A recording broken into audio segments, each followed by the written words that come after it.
Supergirl was never really on my radar. So when James Gunn was like, "Oh, we're doing a Supergirl movie," I was like, "Oh man, before Batman, all right, you know." But then I watched Superman, and she rolls in, and I was like, I was immediately like, I'm in, based on how they represented her character and She's her like person. drunk, right? She's a party girl. She's like Paris Hilton with superpowers.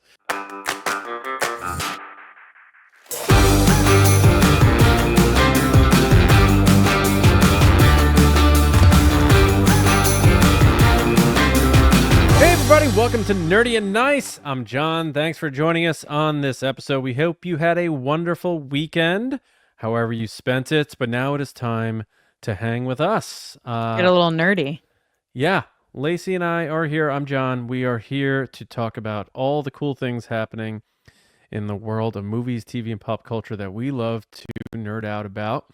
We're going to get into some trailers, including that Stranger Things 5 trailer that has come out. Lots to talk about there.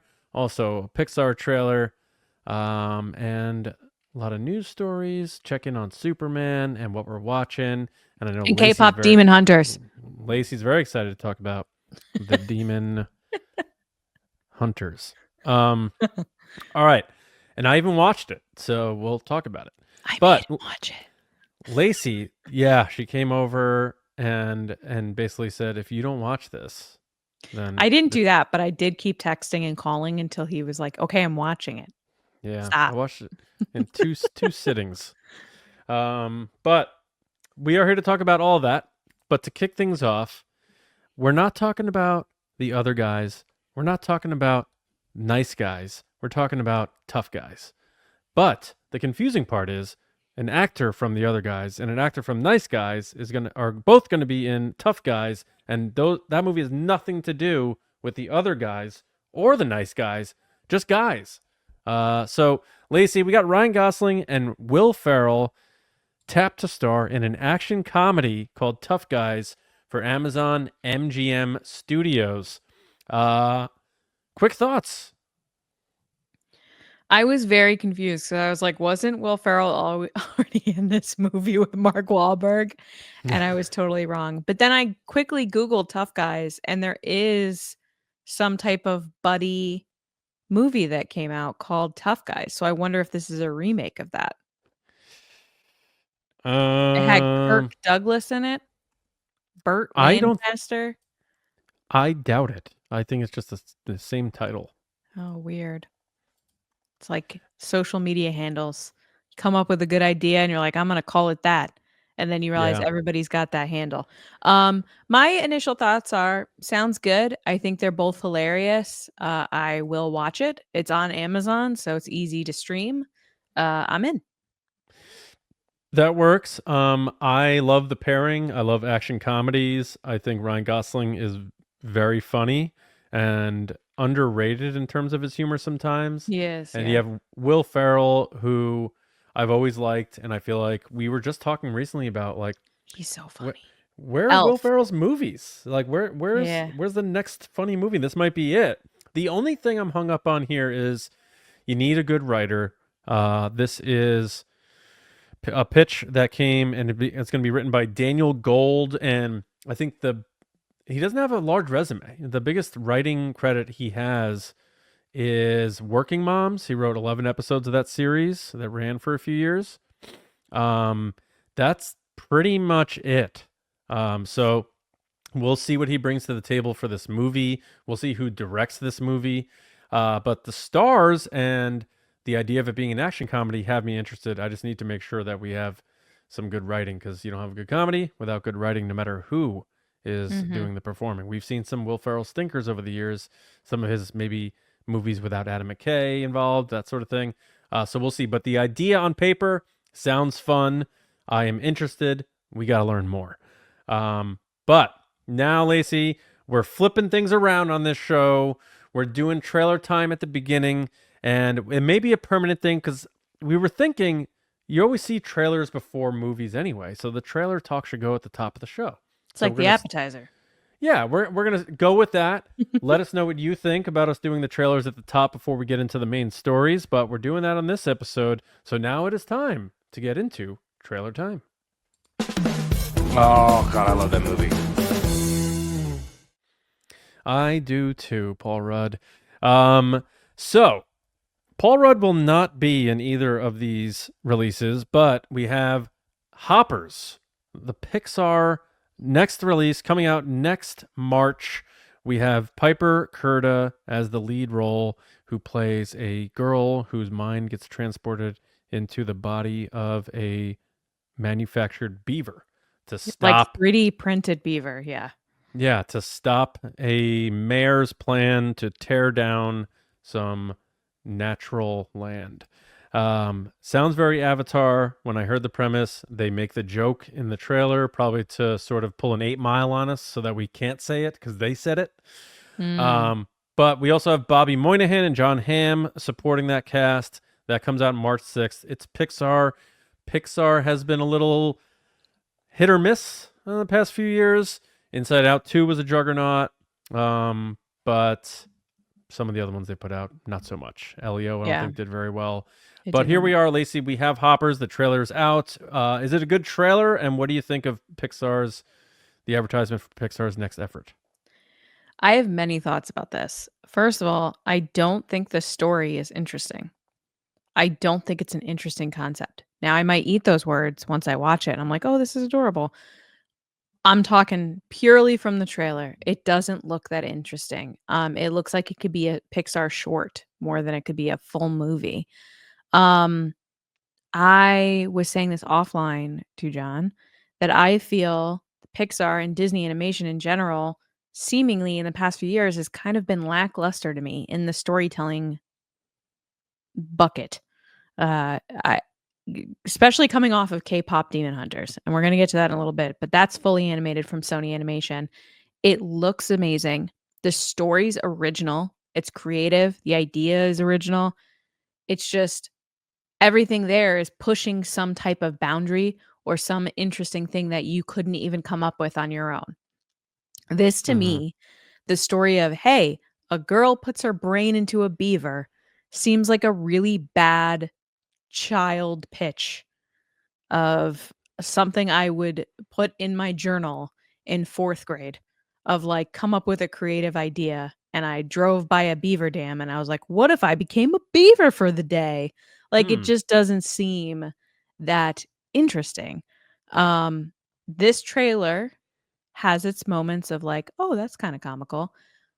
But the song choice is terrible. They choose like a Missy Elliott, Buster Rhymes song for a beaver, a beaver trailer for children that aren't going to listen to said song. That doesn't fit what it is. Like, it just was such a weird song choice for this beaver trailer. And then on top of that, the other thing that kind of bothers me about this trailer, and I'm sorry to kick this off with such negativity because I'm telling you guys, I loved K-pop. We're going to get into it. I promise. All the positivity is there. The bear beaver concept is lame to me because they just did it in Wild Robot. The beaver bear against each other concept, talking, the beaver's kind of doing its own thing, and then the bear is eating people and animals, and they've already done that. They just did it with Wild Robot, and it was amazing. And that was voiced by Mark Hamill and Pedro Pascal as the fox.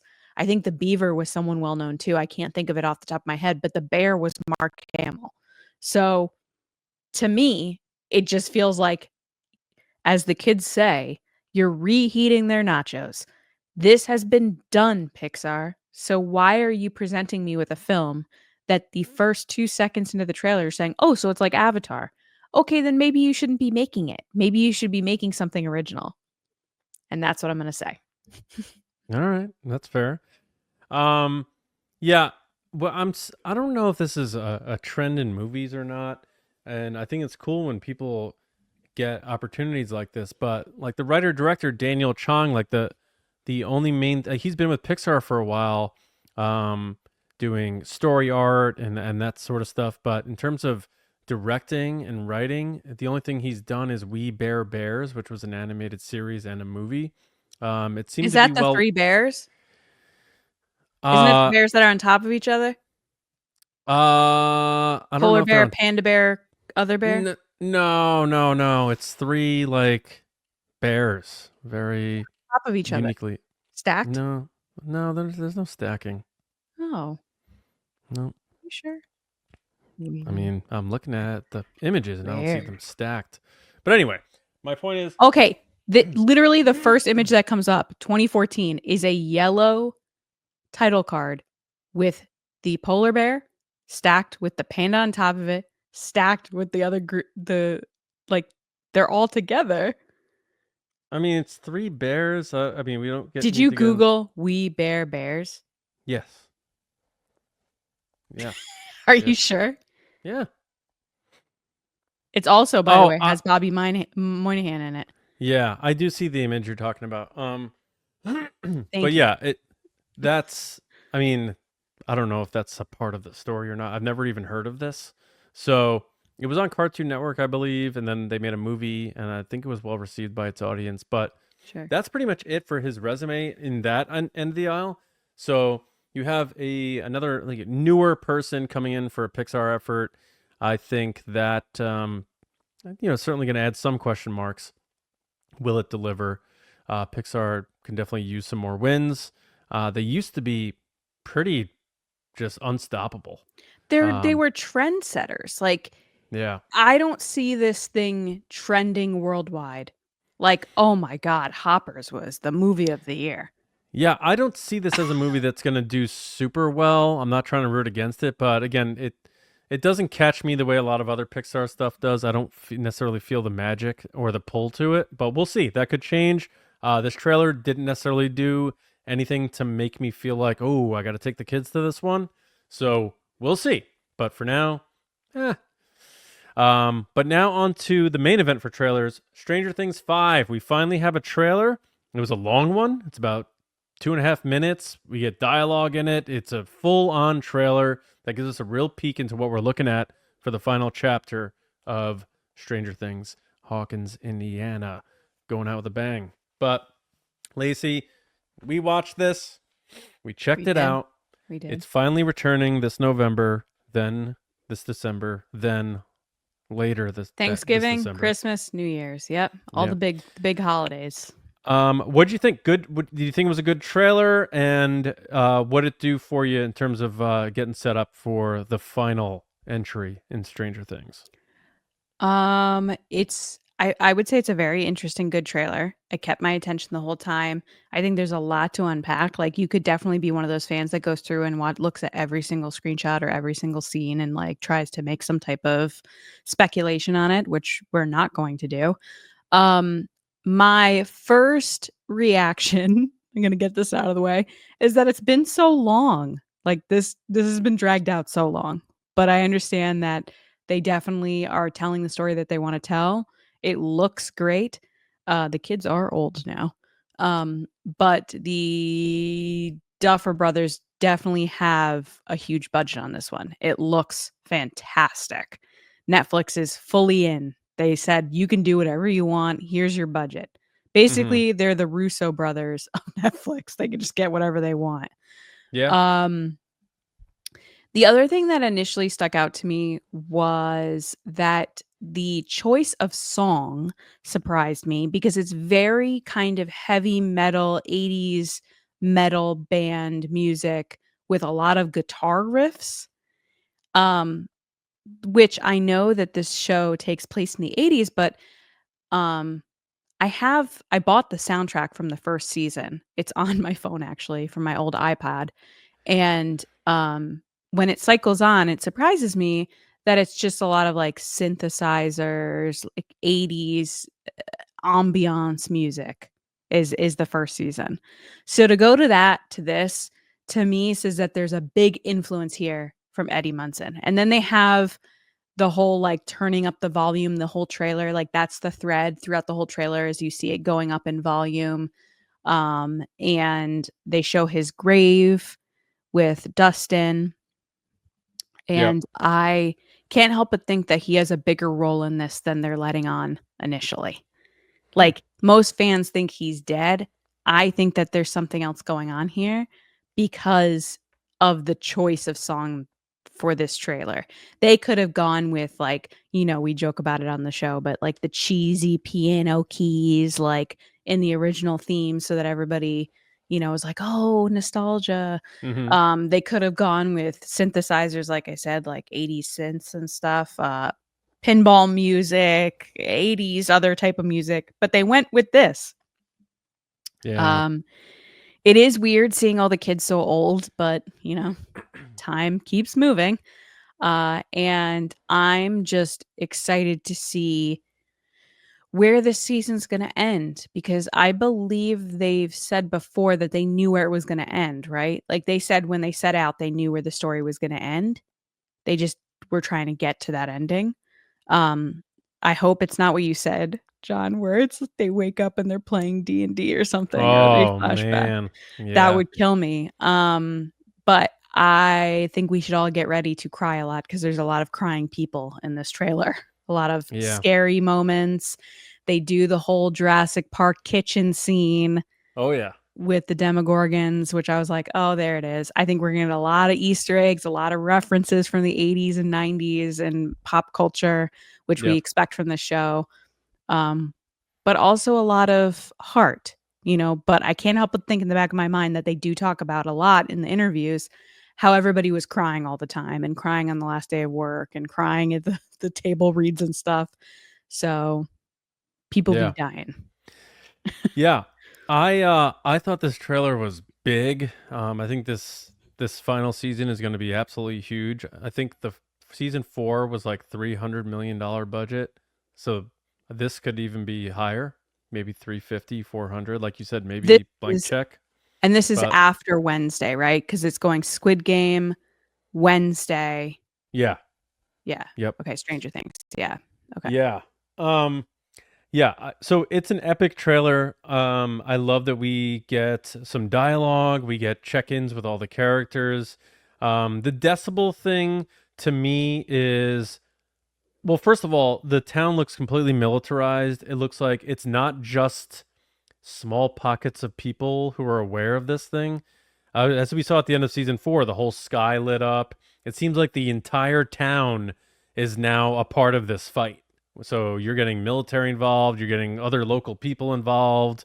It's going to be a whole communal effort now, led by the experts, which are the kids and Hopper and all this whole crew. And seeing the decibel thing go up. I know decibels in the past seasons, like sound is what lures the Demogorgons. They're attracted to sound, and like the bats were in season 4 with Master of Puppets with Eddie Munson and stuff. So, and they got that big tower. They're at the radio station. It seems like they're now trying to lure Vecna and the Demogorgons to Out. out. Yeah, to lure them out now that they have all this.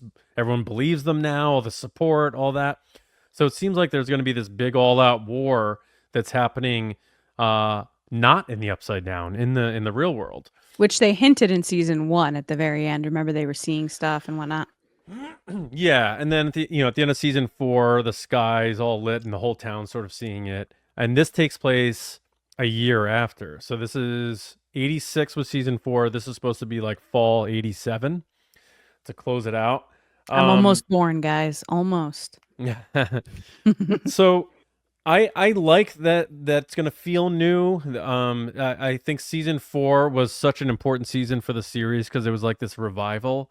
But this feels fresh. This feels new. Like we didn't get to see too much of Vecna, but we do hear him say, "I found you," and we see him at the end there, which He is rips nice. through kind of like, it seems like reality. He like rips through it. Yeah, yeah.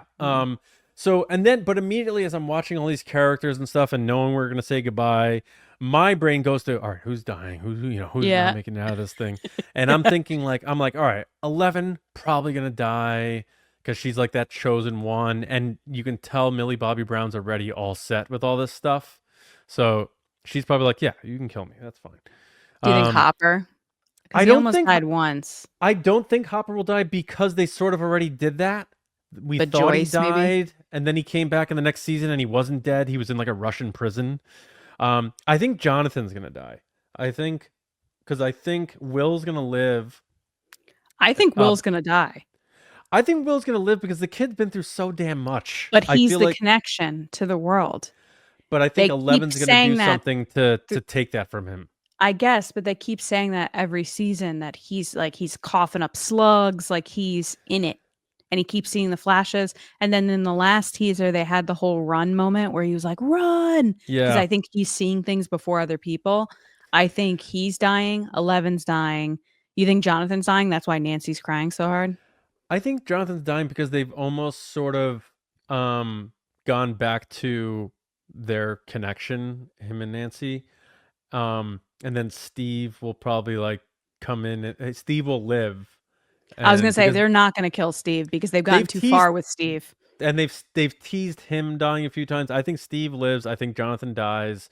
And I think because Jonathan dies, Will live. They won't take both of Joyce's sons away from him. I think Joyce is dying. No, I don't. You don't think so? No, I don't think so.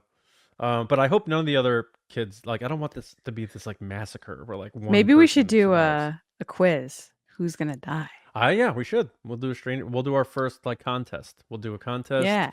And whoever gets the most questions right wins an actual Demogorgon. Yeah. But no, it's a great trailer. It got me really excited. I dig the music. I agree that there's certainly a presence of Eddie floating over this, and maybe that's all that's going to be. I would love to see him return because I thought he was so great. I related to that character way too much. But I'm really excited for this.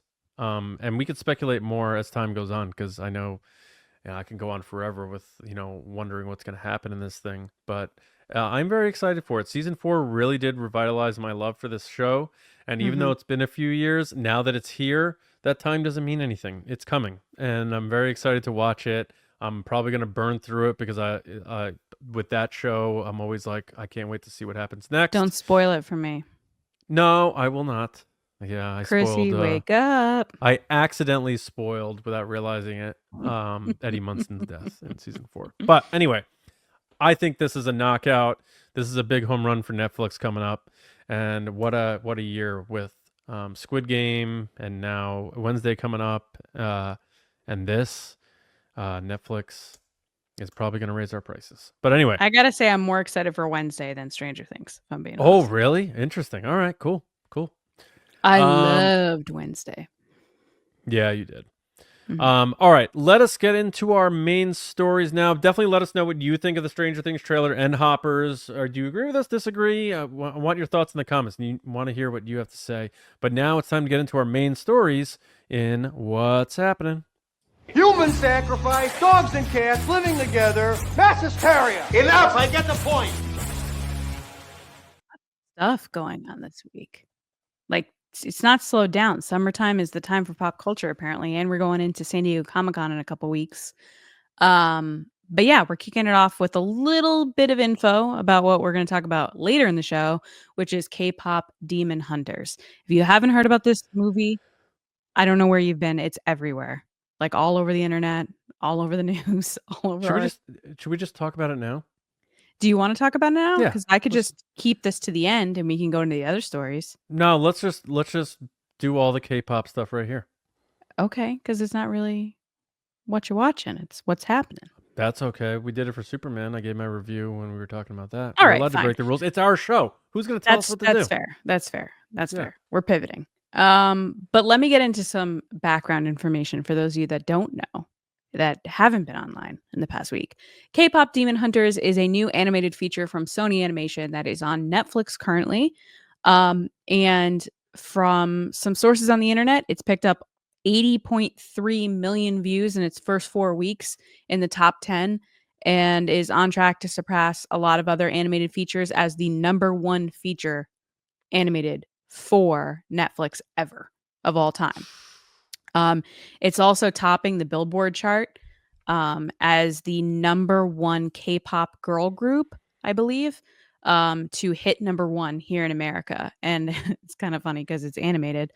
But that being said, the main characters, which are Rumi, Mira, and Zoe, which are 3 girls that are demon hunters at night or on the side, and then they're K-pop pop stars in Korea as their full-time job. So they're super famous, but then on the side they kind of fight bad guys and demons and whatnot. That is the premise of the movie. So you get to see both of their lives and kind of finding themselves and finding their place in the world. It's very, if you were to take Buffy the Vampire Slayer and then take Sailor Moon and kind of mash them together, that's what you get. It's kind of very in the same vein. I would add a little Josie and the Pussycats. Sure. I've never seen that, but sure. Being that it's like rock star related. Yes, that makes a Spice World too. Like the kind of jokey, witty stuff. It is produced, like I said, by Sony Animation, and also it features songs, original songs throughout the movie that are made by actual K-pop artists. So it goes back to kind of what we grew up with Disney, where you'd have someone do the speaking parts of the characters and then someone else step in and do the singing parts, which we've seen over the years them try to find someone that can do it all. They said, no. We're going to get someone to do the speaking parts and then an actual K-pop artist, singer-songwriters to do the singing parts. And they had the best of the best on the production side of things for their songs. And it's no wonder why they're hitting #1. The most popular song has been the one Golden that they released during the movie as their like big hit. But the premise of the movie is that they are on a mission to basically protect the world. I don't want to get too nitty-gritty into the verbiage and the terms in the movie because I don't want to confuse anybody. They basically use their song to protect the world, to create a shield over the world from the demon side of things. Demons can sneak into the world and steal your soul and kill you, basically. They don't say kill, but they hint at it. You go missing, you disappear, they eat your soul. Mm-hmm. So these girls, their job is to kind of sing and protect the people of the planet through their voice. And it's been something that's been happening generation after generation. That's where the Buffy thing came in for me, at least. There is a character. His name is Genu. He's been a human, half demon, cursed for 400 years. And he steps up and says, you know what? I know a way we can defeat them. We'll go after the fans, who are the people that supply the energy for the shield, or the Hun Moon is what they call it, the shield for the planet. So if we attack them and steal their fans, they won't have any energy or power to protect their world, and then we can kind of attack it. The bad guy, the big bad energy field, which this is what's very Sailor Moon for me, is that it's like not necessarily a monster. It's like this energy with like a mouth and a face, is the voice of Frontman from Squid Game. Yes. So that's kind of cool. And then, what's his name? I'm forgetting his last name. Yeah, he is the manager. And then the couple from Lost, the Asian couple, play characters in this movie as well. They play a doctor, and then also like the coach or the Giles from Buffy character that trains the girls to become these demon hunters. Right. So throughout the movie, you find out that Rumi, who's the main character, is part demon. Her mother had a baby with a demon and had her. She is now a demon hunter. She is part demon. So there's the conflict. It's like, I'm hunting people that I'm part of. I'm ashamed of myself. And this guy, Genu, who is a very attractive human, comes into the human world and starts a boy band called the Saja Boys. And they start to take their fans away and play very catchy songs like Soda Pop, which my kids are obsessed with.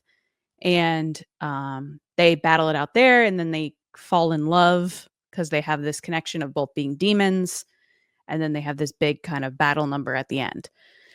So that being said, this movie, I immediately became obsessed with it. It was, the funny thing is that I was by myself. My husband was away. Kids were asleep. I saw it come up on Netflix, and I was like, you know what? It looks cool.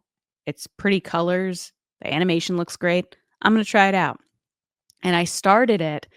And for the first like 2 minutes, I was like, what is this? And then it caught me from like the first song. I was like, oh my God, this is epic.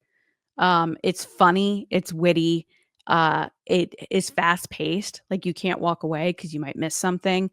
and the songs are so addictive. I've been listening to the soundtrack nonstop for like a week and a half. And yeah, it's just really cool. And the fashion's cool. It looks great. It looks better than anything Pixar and Disney have put out in like years. It's made by the same people that did like Into the Spider-Verse.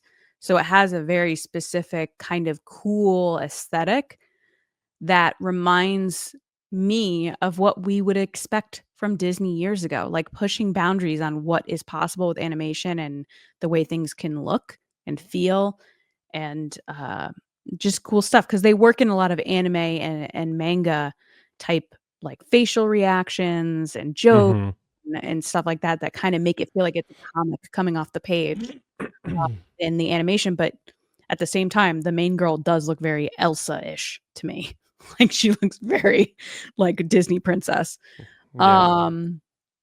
I thought it was really clever. It was really fun. It had me hooked, and I immediately turned around to everyone I know and told them to watch it, including John. And so he did. So I'm interested to see what he thinks. But my favorite parts were the songs, obviously, and the cat tiger demon pet of Genu. He has this like weird tiger that does his bidding and like delivers notes through basically spitting out a note card at Rumi, and his weird kind of three-eyed bird pet. It's very Hayao Miyazaki for me, like Spirited Away, Howl's Moving Castle, any type of that kind of animation where it's just so past anything you can come up with on your own. And specifically the bit of the tiger knocking over the flower pot and having to try to put it back up. Oh my God. That was the moment that I was locked in. I was like, this is absolutely my sense of humor. It's hilarious. And I love that awkward humor. So interested to see what you think, John. Yeah, I liked it. I was definitely engaged at the very early on. I just had to cut my watch short just because parenting life and whatever things get in the way. But I finished it today actually, and I really enjoyed it. I thought it was really well made. The animation is just very welcoming. There's a lot of bright colors, and it's such crisp animation, but with a blend of 3D animation, but with like 2D style. The backgrounds were so lush, like all the cityscapes and Yep. Yeah, and I enjoyed the story too. And the music isn't like my cup of tea necessarily, but I did really like the song at the end the most. What It Sounds Like, I thought that was a really good song. I really enjoyed that one. That was sort of like, that was very 80s. Yeah, I love that. I thought that song had a good hook to it. I really liked that part of it. I do like also that it was a movie and not a series. I feel like something like this could easily have been re-engineered into a series or something like that. But so I enjoyed that I just sit down and I watched the movie and I got the full story. I really enjoyed that. And I don't know. It's not a typical thing that I would probably pop on. So I'm glad you did tell me about it. I know it's like breaking records and stuff. I mean, it got 96.3 million it's music streams in its third week. Yeah, it's not some underground thing, but I don't know that I would have clicked play if I knew you wouldn't. That's why I told you. You hadn't watched it. But and I didn't necessarily. I mean, I have to rewatch them. I wasn't the biggest fan of the Into the Spider-Verse stuff, but that's because I'm not really that big of a Spider-Man fan. But this was really cool. It's unique, but it also definitely has inspiration of the things we talked about, those types of stories. I always sort of got a kick out of those stories of bands like having to do things that don't involve music, like even like A Hard Day's Night with the Beatles. Oh my gosh, the game show segment where they have to go down the slide in leather is like one of the funniest bits. Like where they're sliding down the slide and everyone in the audience is like, "Oh, make it stop." Yeah. Or the Monkees TV show, like a lot of those old school like popular bands that had TV shows where they were put in these strange situations, and that's like sort of what the this is inspired by. And I like that. And like I said, the animation was really cool. The music was catchy. I liked the action. I thought the story was good. It had nice closure to it. So overall, I enjoyed it. And I would check it out if they expand upon it and make a sequel or something like that. But yeah, it was good. I am surprised you haven't once said that it's an enemies to lovers story. You're surprised I haven't said that? I'm surprised you haven't said that, because if I'm suggesting something to you, that's usually on the list of why I'm suggesting it. But I will say, for the people that are fans of romance, this one is a good story. It doesn't end in a way that I would say is like the happiest. But I will stress that I've said this online and I strongly believe it. I think this is how they should have handled Rey and Kylo, and they didn't, and they should have. If they were going the romance angle, which I don't think they figured that out immediately, this is how they should have did it. And I think because they didn't commit, it didn't land the way this one landed. Like, if you have the biggest K-pop artists watching this, like people from BTS watching this and live streaming them watching it, and they're fully in tune with the romance, and they're like, oh no, why would you do this? Then you're doing it right, because you're having people committed to where the storyline ends. There's a whole obvious group of people, myself included, that want to see Genu return. Spoiler alert. In the sequel. And they're saying that, like, oh, maybe his energy went into the sword and he can come back. And there's a lot of K-pop movies and series where someone dies and then comes back. It's very soap opera, telenovela type stuff. So everybody wants to see them come back. But I think the fact that you told a story that people want more is always better than telling a story that people have had enough. And I think that these people hit the perfect touch of, oh, this is so good, I want more. There's so many things to explain, like, why are Rumi's parents? Like, how did that happen? Like, what's the deal with Celine, her, like, trainer? Like, what happened there? Learning more about Mira and Zoe. I don't think we got enough time with them, the two kind of sidekick girls. There's just a lot there that can be told. Did we meet both her parents? Did we not? We did not. We only know that they exist. You get a glimpse of her mom in the beginning, because her mom was one of the hunters. And she was in the generation, obviously, before Rumi. So when you go back and watch the beginning, you'll see one of the characters has like a long braid, and that's obviously her mom. So her mom is human, and her dad was a demon? Yes. Yeah. So the assumption is that maybe the dad was a human that turned into a demon, kind of like Genu. Because there's demons, and then there's like human half demons, right, which are people that have been cursed or like did something selfish that were then punished. Yeah. Which is very Angel Buffy. You know, you had the vampire that did something to a gypsy and killed her daughter, and then she cursed him to have a soul, like that kind of thing. Yeah. No, it was cool. Yeah. Yeah. What was your favorite song? Oh, you said The End. That's right. Yeah. That's right. Yeah. Yeah, well, I'm interested to hear what everybody else thought. I've already convinced how many? 1, 2, at least 6 people to watch this. So I think 2 people have come back and said they liked it. It's a very specific taste. If you don't like it within the first 5 minutes, you're not going to like it. But I think if you take it for what it is, and the accomplishment on not just the music production side, but the animation side, anybody can find enjoyment from this movie. But if you want to be in with the in crowd, you should watch it, because it is the thing everybody's talking about.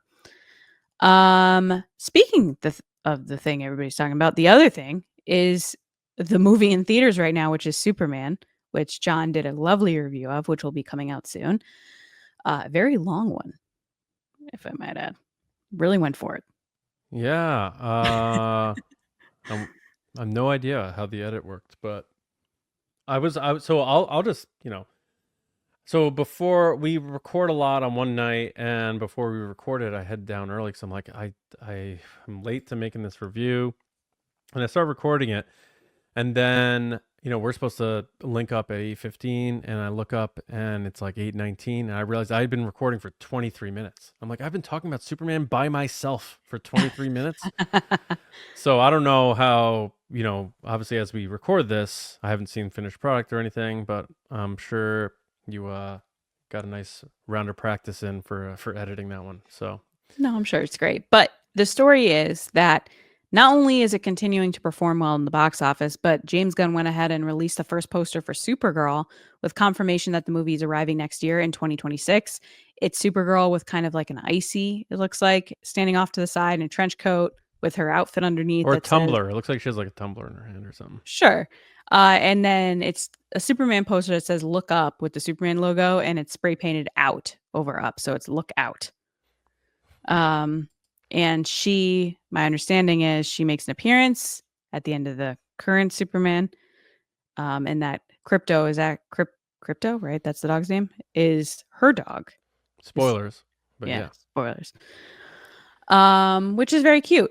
And speaking of cute, the other story that's been going around is David Fleming, who is the composer, shared a video of his son flying around a Superman toy while his father tracks the movie with the score. So the score is playing and his son's in the computer chair and he's like flying around.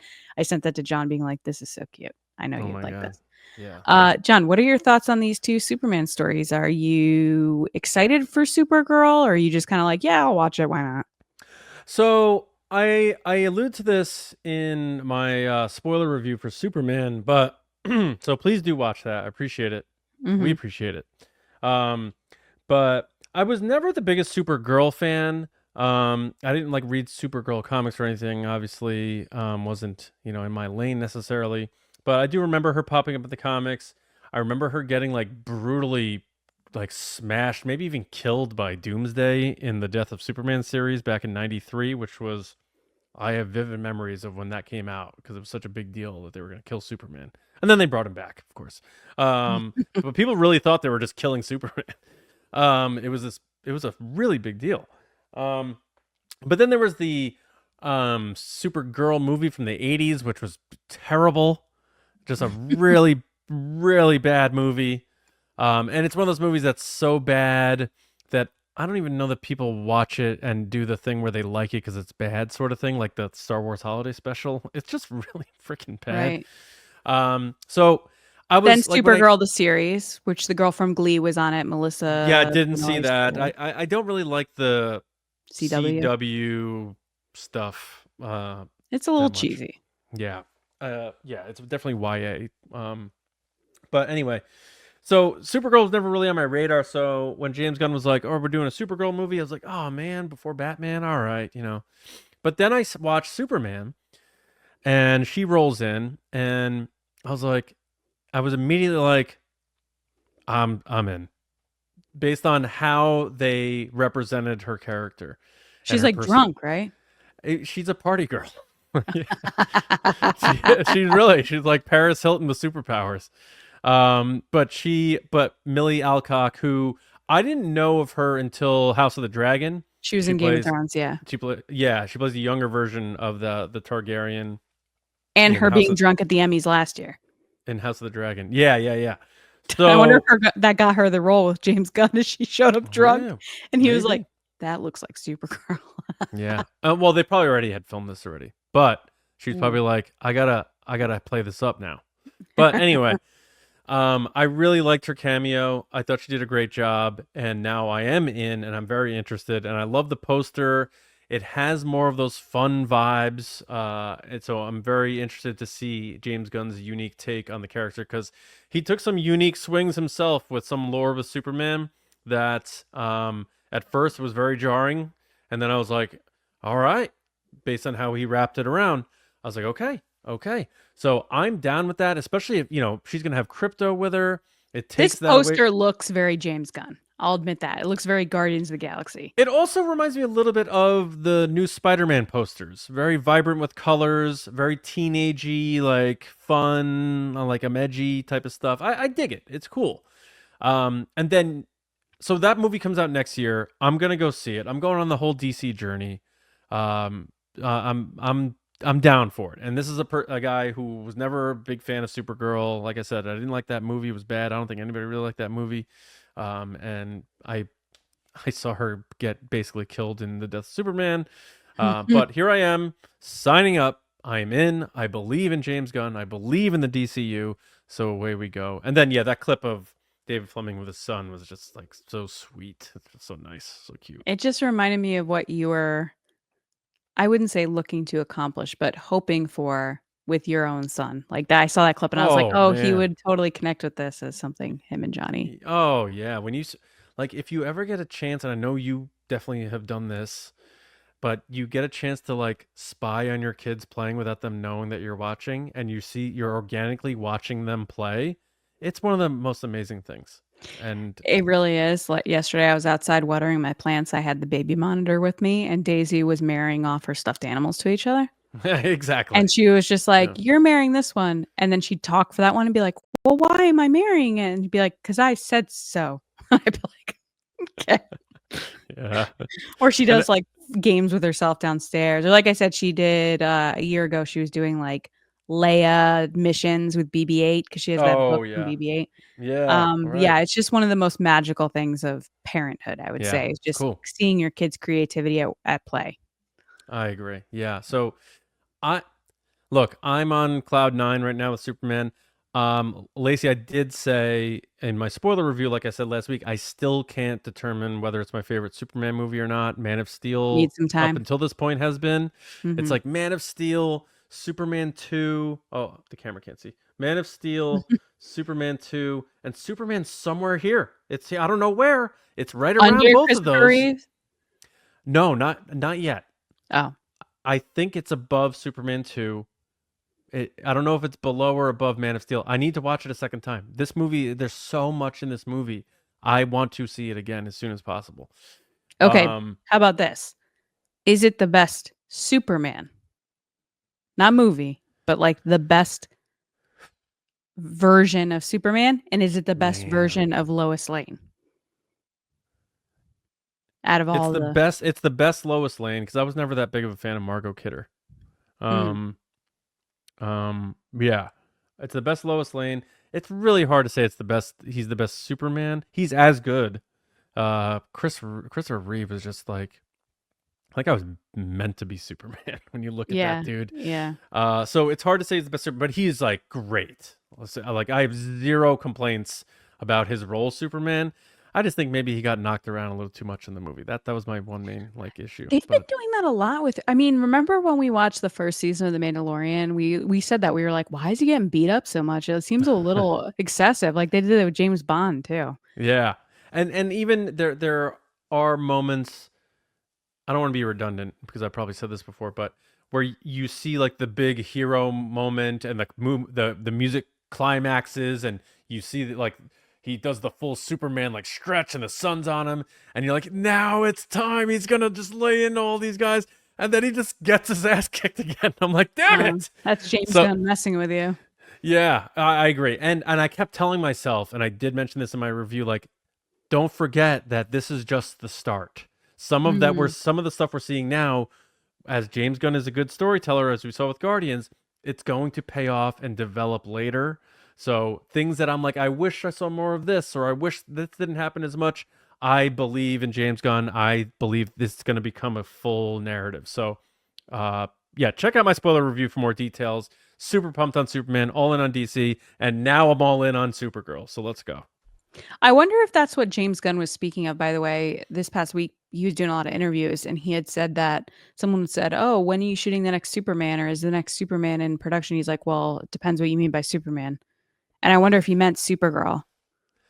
I think he's going to appear in Supergirl. I mean, I don't know anything.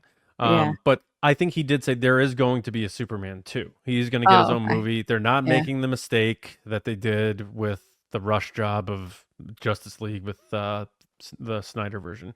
Hmm. So I think he is getting his second movie. Batman's going to get his movie. I think it's going to be a really solid 10 plus years of giving the characters their build up, so that when he does get to his Justice League, it feels earned. I think Marvel's shaken a little bit. They did announce it this past week before, Fantastic Four is coming out, that Reed Richards, who's played by Pedro Pascal, is going to be the leader of the Avengers in the next segment of Avengers. So they've Mm. picked Pedro as the next Tony Stark, basically.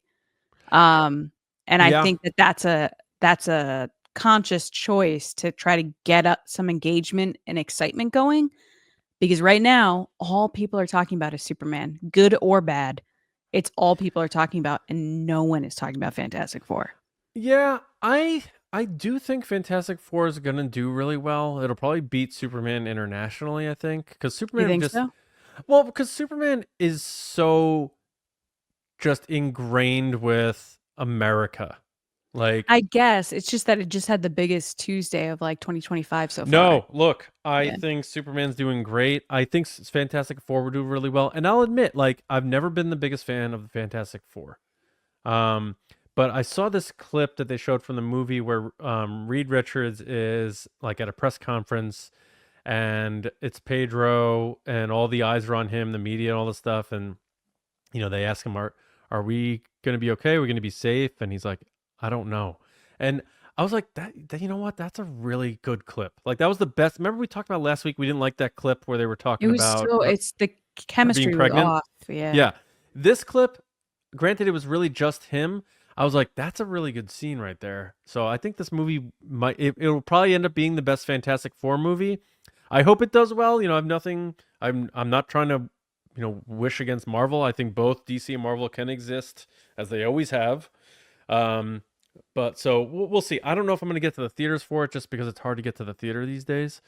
But that clip did put this movie in a more encouraging light for me. So we'll see. Nice. The other big thing, because there's not enough this week, is that they announced the Emmy nominations this year. And we have the kind of solid list of the most nominations, with Severance picking up 27, The Penguin picking up 24, The Studio 23, White Lotus 23, Last of Us 16, Andor, Star Wars Friends 14, Hacks 14, Adolescence 13, including the youngest person to ever be nominated for an Emmy, The Bear 13, and The Pit 13. So those are the top, shows picked up a lot of Emmys each, with obviously Severance leading the pack by 3. That's not surprising to me. I loved Severance. I'm addicted to Severance. I got addicted to Severance right before season 2 came out, and I like binged the season 1. I haven't gotten into the Penguin yet, but the studio is really awesome as well. My one kind of pushback on the Emmys this year is that while I think a lot of these shows are they represent properly what people think are popular or good or have gotten critical acclaim, I do think it's a little ridiculous that in one category, like supporting actress or actor, they'll have 4 or 5 actors from the same series. I think that there needs to be a Yeah. limit of, hey, if you're getting 2 nominations from one show, that's it. And then we go to the next show. Like, I think it's a little ridiculous to have. I think that they are the supporting actor ones. It's all White Lotus. Yeah. And it's like, so you're not going to acknowledge Genevieve O'Reilly because you have 4 or 5 White Lotus people? They can't all Right. win. So why are Right. you nominating all these people from White Yeah. Lotus? What are your thoughts, John? I'm just like kind of proud that I feel like I'm at the party, because like sometimes with a lot of these award shows I'm like, didn't watch that. I didn't Yeah, see right? that. I didn't Yeah, watch like the that. Oscars, you're like, "Ooh, I don't know." Yeah, I'm like, I don't know. And then you like start acting like, I can't believe that person lost. You wait, I didn't watch it. Why do I care? So, but the fact that I've watched the top 4 series that are getting the Emmy nominations, I'm like, oh, I'm in the party. All right. So like Severance is no surprise to me. Penguin, I love seeing that. That's DC getting another win there. It's not Mm. DCU, but it's still DC. And the Penguin, I feel like maybe was a lifeline to allow Matt Reeves to have a little more time to do the Batman 2 script. To do a good job, yeah. Yeah, so that's good. The studio I really enjoyed. It's sort of like Curb Your Enthusiasm style, and I Did your really girl from The Penguin get nominated? she had to have. She I'm absolutely assuming had to she have. did, because I remember, when you were watching The Penguin months ago, you had said Kristen Milioti. you were like, "She better get nominated." Oh my god. Let's see. Lead actress. That's got to be it. Yeah, that's her. Yep. Is she on there? Okay, good. Yep. So yeah, I'm excited for those shows. And White Lotus, I didn't really like this season as much. So That's I'm the other kind thing of people are saying. They're like, you picked the worst season to nominate all these people from. yeah, I'm kind of whatever on that. Last of Us, I stopped watching that because I have like real like dystopian fatigue, and I know Severance is kind of like that, but It Last is, of but Us it is isn't though, Last of Us because is it's like like, apocalyptic, and it's like yeah. I don't need those stories right now in my life. So I kind of fell off with that. And then Andor, I'm always rooting for Andor. I hope they win everything. I don't know that they will, because Star Wars usually does not do super well at They these, might but win. yeah. They might win sound mixing and costumes or something. Yeah. Art Cinematography would direction. be a nice get, but Yeah, I would. and The Bear, I'll be honest, haven't started this season. I heard it isn't as good, so I'll get to around to it. But unlike the past seasons where I'm like, The Bear's out, watching The Bear, I haven't for whatever reason I haven't jumped to watch it yet. So we'll see. All right. Well, why don't we get into what we have been watching?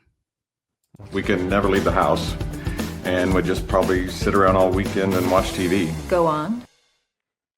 All right, Lacey, we both watched K-pop Demon Hunters, so that's out of the way. I mean, if you want me to talk about it again, I will, because effing amazing. I think 25 minutes is good. But I did watch other things. I really What'd put you in work watch? this week, guys, and I tried really hard. Also, I was alone, so that allowed me to have more time to watch things. So I did watch K-pop Demon Hunters, I think twice, maybe 3 times. Not gonna lie. But I did watch a series on Amazon called One Night in Idaho. It's about the college murders that happened in Idaho, and the kind of the details around it from the people that lived it. So the people's family, their friends, people that work at the school, the police department, the press. If people don't know about it, I believe it's Moscow, Idaho, is the town, and it is on the other side of it's Washington State, and over the border is a different college town. It's Washington State University, I believe. And then this one over here, the Moscow town, has a different college in it. I know that their mascot is the Vandals, because you see so many flags about it, but I forget what the college's name. But anyway, 4 college kids were murdered in the middle of the night. It happened between 4 o'clock and 4:25 in the morning. Their roommates were in the house. It's very kind of sketchy. They weren't sure. I remember when this happened in real time, and like no one knew what was going on, and the college town panicked and everybody left and everybody didn't know what was going on. And then it ended up to be this random guy from the town across the border in Washington State that drove over there, killed these kids. And I call them kids because they're kids, college people that are still trying to figure their way out in the world. And to me, I remember what I was like at that age, and it sounds like a kid. Kills these college kids, and then drove back home and like finished his PhD graduate program, and then drove to Pennsylvania and got caught by a state trooper on the way home because he saw all these marks on his hands and DNA on the sheath that he left behind. So interestingly enough, in the press, you will hear from certain victims' families a lot. There's some very notable, loud family members that are like, we want death penalty. We want, justice for our children, which is understandable from their point of view. But recently, after this documentary came out, Brian Koberger, who's the one that did the crime, entered a plea deal and admitted to the crimes and is now just going to prison for life. They haven't gotten a why yet. They haven't gotten any of that stuff. He just said he did it. So yeah, it's just terrible because you see the breakdown of the situation, how the cops were from a small town. They were totally not ready to deal with this. How the craziness of the press was very interesting to me. There's a whole segment about how, because there's 4 episodes, there's a segment about the press and how crazy they were, and they were calling family members and asking for details and like hounding people and Well, just don't like, spoil too much because people may want to watch. oh, I thought I was giving like kind of a review. Oh, all right. Like Spoiler vultures review? did. Yeah, I guess. Yeah. Most heartbreaking part, honestly, hearing from the parents. made me cry because I have kids now. It's just like it's different. You feel it differently than when you're not a parent. Yeah, it's heartbreaking. And I went from watching that right into Kpop Demon Hunters and didn't look back. Fair enough. And then watched it 2 more times because it was really depressing. You got to see girls kill bad guys. So Yes. get a little justice. Yeah. I like that. Yeah, we talked about it. I watched K-Pop Demon Hunters. Still checking in with wrestling from time to time. I feel like there's a lot of things they need to do better. But I did watch Jaws at 50. I wish it was 2 hours longer. I can't get enough of. Oh, really? Like I that. thought you were going to say the opposite. I thought you were going to say it wasn't needed. Oh no, I loved every bit of it. Like, cause there are some documentaries about Jaws that were either tied to Blu-rays and stuff like that, but this was just such an even further in-depth look at the creation of the movie. There are some, if you know the making of Jaws and stuff, there are some bits that you're like, oh yeah, I know about that. I know about the shark, it didn't work and stuff. But you are getting interviews with Spielberg. George Lucas is in it. And you hear stories about him visiting the set. And one of my biggest takeaways from it was, and it just makes you love George Lucas more. So him and Spielberg were good friends, and this is before Star Wars. So I'm starting to lean towards like, if Jaws doesn't become the first big blockbuster, I wonder if Lucas tries to even make Star Wars, but I won't go that far. Because he did start writing it in like 73. But anyway, George Lucas visited the set and they're interviewing him, and you know how like George Lucas like talks nowadays and stuff, and he was just like, the moment I saw that shark, I was like, oh, this is going to be a really big movie. And then they flashed immediately to Spielberg, and they're like, and he's like, nobody else thought that but George.